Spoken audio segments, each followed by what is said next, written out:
Hi,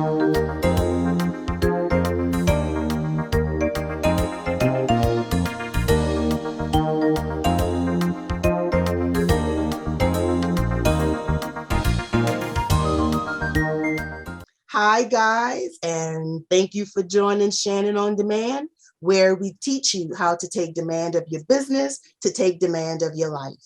And we have with us today as a very special guest, oh my God, we're just so excited that we have Toyia Jackson with us, businesswoman, author, filmmaker, philanthropist. And wait till you hear this, guys. She's got degrees from what? University of Southern California, California State University, Dominguez Hills, and Pepperdine. She also taught at the Los Angeles, what was the film school? She was on the advisory board there. Yes. All right, girl. And then your mama and a wife. So how are you doing all of this in one day? That's what I want to know. You know, a lot of support, favor, and the grace of God. I would say that much for sure. Yes, ma'am. I'm telling you, you can't do anything without it. That is for sure. That is for sure. All right. So we're going to go ahead and delve right on in. Our subscribers are small business owners, right? And so we try to give information about small business. So how was it that you knew that being an entrepreneur and a businesswoman and not working a 9-to-5 was the thing for you? How did you know that that was the route that you needed to go? I've known it since I was a kid, to be honest. I can recall one particular story about my dad. My dad drives the bus for Culver City. He's getting near retirement, right? So all you guys in California, you know, Culver City bus line, Metro, RTD, you guys already know how that situation goes. But one particular day I was on a route with him and I took it all the way till he pulled the bus back into the yard for the end of the night. And he had a supervisor who got on his bus and kind of talked to him quite rude, almost inhumane, like pick this up, clean this up and do this, and that. And when the guy left, I asked my dad, I said, why do you let this guy talk to you like that? And he says, because I have to provide for you and your siblings. And it was at that moment I knew I never wanted to be in a position to have somebody talk to me that way in order to make a living, right? And I always had a, kind of like an entrepreneurial spirit. I mean, I remember in like 2nd and 3rd grade, I would sell candy. I would sell popcorn. I was always trying to sell something, always trying to make a business out of something. So I've known it for a very long time. Yeah. Now, I do know about Iconic Choices Advisors. Iconic Choice Advisors, yeah. Mm-hmm. All right. I went on your website and it offers just a plethora of services. So why don't you tell us a little bit about how that came to be? You know, I found myself probably in my early college years being the go-to person for information about starting a business or buying a house or whatever the case may be. I've been in real estate since 2006. I'm aging myself a little bit. Trust me, you're not going to go there right now. Yeah, I'm coming up on 16 years in real estate, so it's pretty interesting. But I start seeing my phone blowing up. Everybody, Toyia, how you do this? How you do that? How you do it? So I started a consulting firm years ago. And it's changed shape over the years. My business model has changed shape over the years. And I honestly, I really, really, really tell people this all the time. Don't worry about if your business takes its own form. It should. That's like the sign of a business that's growing and changing with the times. And so once I realized, a friend of mine said, you should be a consultant. I was like, what is a consultant? They were like, you're giving away all this knowledge for free. For free. I didn't think nothing of it. I was just, that my buddy, he jokes that I was Google before Google happened. Back when it was Ask Jeeves, it was Ask Toyia. I was literally the walking Yahoo or Google or whatever. And so I was like, that makes sense. But more importantly, the thing that was really troubling to me was how many people in my community at the time didn't know how to start a business properly, right? We thought that we could run around with a business card, and that was it. If you got super fancy, you go grab that DBA, and that was it. That's it. I knew in my heart something, if there was more. I remember driving, because Pepperdine is in Malibu.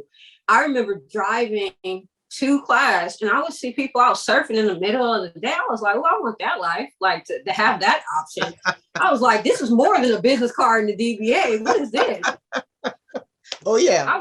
I was like, I got to figure out what that is. So then I started really digging off into what it takes. You know, a buddy of mine hooked me on to Tom Ferry, who's a great consultant for real estate, one of the best out there. Him and his dad, Mike Ferry. And those consultants changed my life. Their programs changed my life. I knew about business. You get a license, right? And the classes to take to get a license often have nothing to do with being able to scale your business. It's just passing the test. So once I learned to be intentional about my business and learn how to scale my business, that's what really let me know that a business like Iconic Choice Advisors should exist for a particular demographics. And right now, I love to say that we cater to the baby boomers and the millennials, and we bridge that gap, because a lot of baby boomers right now, and they're facing a business world that really wasn't created for them, right? They're having to figure out how to keep up with TikTok and Snapchat and LinkedIn and all that stuff, right? Okay. And I love holding their hand and guiding them through that process. And with the millennials, I like going backwards and saying, you still need a firm handshake. You still need to keep your word, look people in their eye. Right. And stop relying on the screen and the technology so much, and create a personal experience with your business. And I know that was a long answer. No. But that's great, because you went into a lot of depth.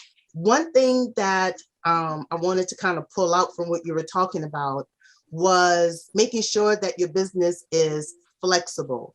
Because I'm going to tell you something, you may have in your mind that it's going in the direction of A, and then when it has to kind of swerve and do direction of B, hence the pandemic, and then things change, and then so many businesses closed. And I don't think that they closed more so because of the fact that they just were not able to adapt to change. So talk about, making sure that you have that flexibility within your business.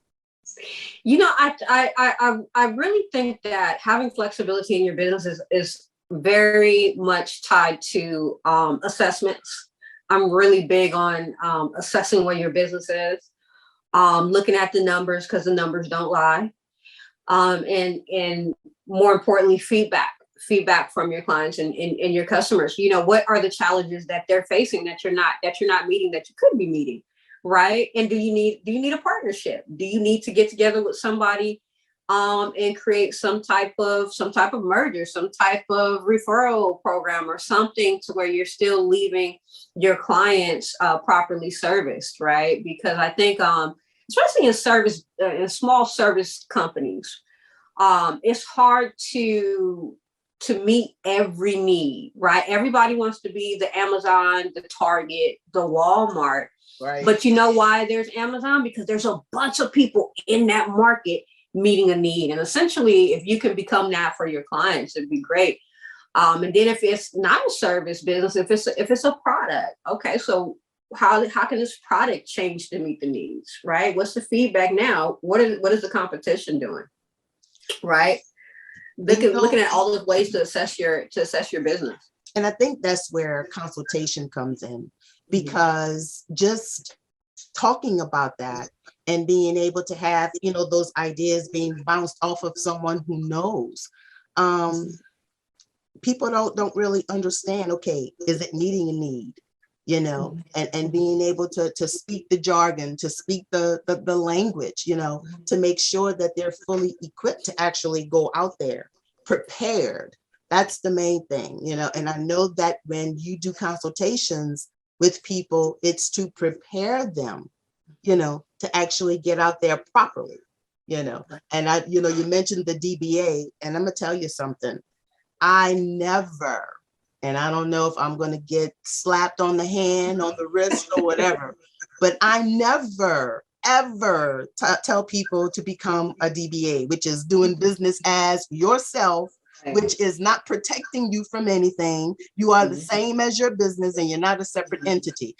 Whew. All right, I got that off my chest. But you know, I agree. It's dangerous to do a DBA. I especially get, and I know you being in the consulting space, doesn't it make you so nervous when somebody has a DBA and they're in the food industry or they're dealing with hair chemicals or where they have to physically touch somebody to do something. Ooh. Oh, girl. Yes, ma'am. It's too much. It's too much risk. It is.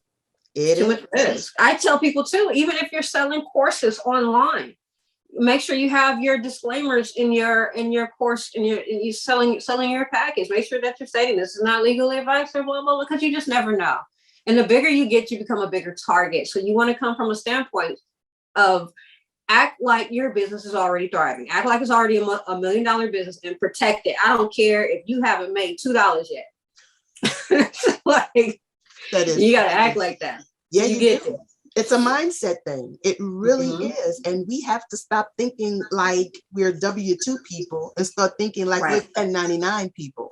You know, you have to change the way that you're thinking about stuff. You know what, in staying within that same, thread with mindset, how is it that you can keep people motivated? I mean, how to stay motivated? Because right now, especially, and I'm gonna tell you something, with the pandemic, we were thriving with the pandemic. I'm gonna tell you something. If you have things in place already, and to be able to keep that shit moving forward, but how do you stay motivated, when things are changing like that? Staying motivated is also a big mindset, and really not counting your losses, counting what you already have, right? And so people might look around and say, well, I don't have anything. I can't, I need. If you have the internet and you can brush your teeth and comb your hair and wash your face and turn that camera on, you can find a way to make some money. You better preach. That is so true. Maybe you're watching this, and maybe you are called for a 9 to 5, and maybe you'll say, Shannon, Toyia, yo, I can't find a job. Go on Fiverr, get some coins together, go on Fiverr, have somebody redo your resume. Yes. Right? Because resumes are reading algorithms, right? Yes. Resumes are not what they used to be.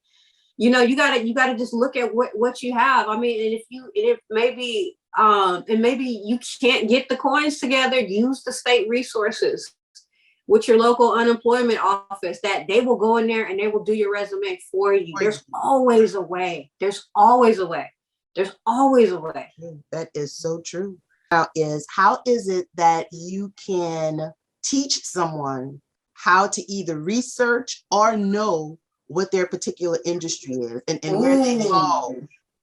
Yeah, this is a great topic. I would say start with the problem that you're trying to solve. So, for example, I've had clients to where they're like, I got this great idea. Cool. What problem does it solve? And then they're stuck, right? Start with the problem you're solving. Start to Google that and start to look at what organizations or what government entities are over that field. For example, if you're like, I want to be in real estate. Okay, cool. There's a Department of Real Estate in every state. If you want to be in hair care, okay, are you going to do what's called white labeling to test the market? Are you just going to, and for those of you that don't know what white labeling is, basically there is a company, right? And because they're not sponsoring us, I won't show the name of this company because we need all the sponsors. All right. This is this is an iced coffee. Okay. So if you're white labeling, let's say I'm white labeling this iced coffee. I want to call it Toyia Jackson iced coffee. I didn't make it. There's a company that made it, but I put my name on it. Right. So it's white labeling the product, testing out the market, right? It's like, you're trying to see how it's going to go. If you have an original product, original iced coffee, then you need to see what the regulations are, right? So like where, and then you need to look at the packaging. You need to look at how many units you're going to have to produce. Why is your iced coffee different than somebody else's iced coffee? So it's really about looking at the problem you're solving and looking at what entity, because we know, especially in America, the government or any entity is going to have a piece of control in some manner by licensing or whatever it is. And then you also need to look at, what the intellectual property is. If it's Toyia Jackson, I want to own that name, Toyia Jackson. Right. Right. I want to license out my name or whatever the case may be. Just so hopefully Shannon will have me back on. We can get into all that. That's right. Yeah. There's a industry research checklist, and just, quickly, you guys want to look at what government organization is responsible for the industry you're trying to get in. So for example, if it's food or beverage, or a lot of times that's your local health board or whatever, right? You want to look at the cost of entry. If you're going to white label, it's cheaper, but you also don't make as much to get in, right? Because you're sharing the profits with the company that's making it, right? You want to look at, do you need a type of insurance to even be in business? Product liability insurance. You want to research all these things, and then you want to look at, can you grab a hold of a mentor in that field? There's some pretty cool companies where you can get mentorship, and then you want to look at my favorite, which is a consultant, to help you navigate through all of it, right? Because a lot of times you don't know what questions to ask, and that's why consultants are here to help you ask the right questions to get to the right answer. And that is so important. One thing that I tell people all the time is, if you are the biggest fish in your pond, then you need to find some more water, right? Yeah. Because, I always like to be able to surround myself with people who know more than I do. And there's nothing wrong with saying, I don't know. I mean, I've been doing this for years, and I still can say, I don't know.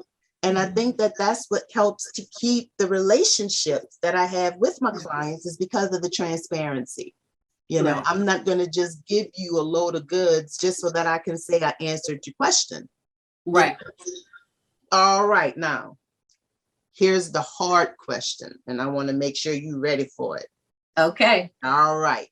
Give us just a quick blueprint of start to middle to finish to scalability. What is the path that you need to go in order to start your business? Okay. Research, mentorship. Okay. You can't get too far without a mentor. I'm sorry, you cannot. You can't. And if that mentor is really not trying to compete with you, that's a good mentor. Girl.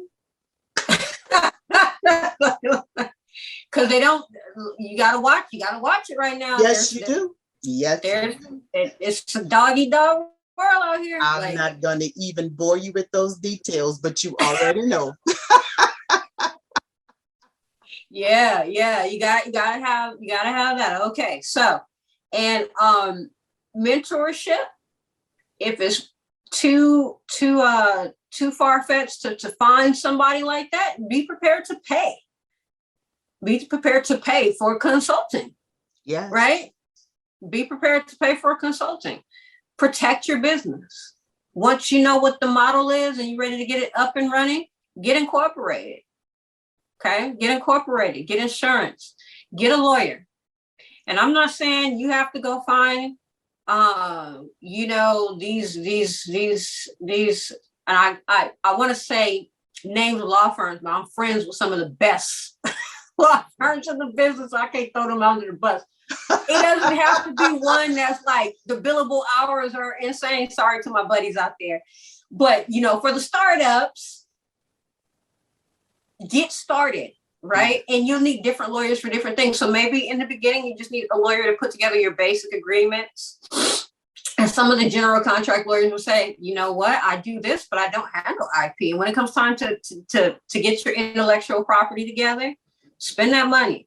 Yeah. Okay. Because you don't want to have this great product or service and you enter into a deal with an investor or a partner, and then all of a sudden you realize you don't own the name. You came up with the name, you don't own the name, right? All these different things, right? So research, mentorship, consulting, protection, a CPA. You need to talk to a CPA. Why do I need to talk to a CPA? I'm not making no money yet. Okay, yeah, but when that money comes in and you haven't properly put it where it was supposed to go, you didn't keep your books. That's right. These are, and these are to set you up to win on the financial side as well. Right. Because if you have an investor in front of you, they're going to ask you, what are the numbers? A good partner is going to ask you, what are the numbers? What is the valuation?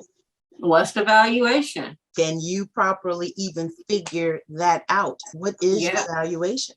Because the valuation, a very small part of that is what you're making now. Your valuation is what you can possibly make in the future. So you've got to do your research. You have to know your industry. You have to know what they're making and what the potential, is of what it is that you're doing, Yeah. Do you find that sometimes when you are consulting someone that, and don't get me wrong, as consultants, we're there to answer the questions, right? We're there to, kind of do that aha thing for you. But come on, we're not there to do the work for you, right? Oh my God. Okay, you know what I'm talking about. Come on, let's speak on that for a minute. I've had a particularly challenging time with this, I would say, with my millennial clients a lot of times. And I love them. I love all my clients. But a lot of times I think they don't understand that there's no shortcuts. We are here to help you increase your bottom line and get to the point so that you won't be afraid of the numbers. So let me tell you what this correlates to, what you're saying, a direct correlation. Okay. You don't want to do the work. You don't want to pay nobody to do the work. You don't get the right numbers to do the work. Okay. So if you're afraid of looking at financial forecasting, financial projections, balance sheets, then 9 times out of 10, you are understaffed. You're not putting the money in the right place. You're not utilizing your vendors correctly. And quite frankly, if you're going to pay a consultant just to not listen to us on those things, you're wasting your money. Of course, but a lot of times I'll turn down a client that's not listening. I'm just to that point in my career now where if you're not listening or if we can't get on the same page, because your success is my success. Right. And that's the hardest thing in the world is because, we want the coin. All right, that's fine. But at the same time, we're doing this because we're passionate about wanting to see you succeed. Because just like you said, your success is my success. And honey, let me tell you something. I think early on when I first started, baby, I was taking them, right? But you see now I am so selective. All money isn't good money. Right. And honey, I don't want to say my age, but I got a 5 in front of it. And I ain't got time for that. It's just, just, I have raised my children. I've got grandchildren and no, right. I just don't, right. I really don't. But let me tell you something. I know for a fact that and we're going to just leave the consulting side of it alone. I mean, you've got a docuseries coming up. Tell us a little bit about some of those things that you've got coming up, because you are a busy woman. You really are. And I'm like, I follow you on Instagram, right? And your babies are beautiful. Thank you. So you've got to juggle that. And then you've got all this other stuff going on. So tell us about what's happening in Toyia's world. Oh man, besides being a mommy and a wife, a lot. I have a docuseries coming out called Black Businesswomen Cry Different. And it is profiling a lot of the things that we go through in entrepreneurship as Black women. On the series, we talk to lawyers, restaurant owners. And what I found to be interesting is that at some point during the interview, these women don't know each other, never met each other. they all say some of the same things, some of the same struggles.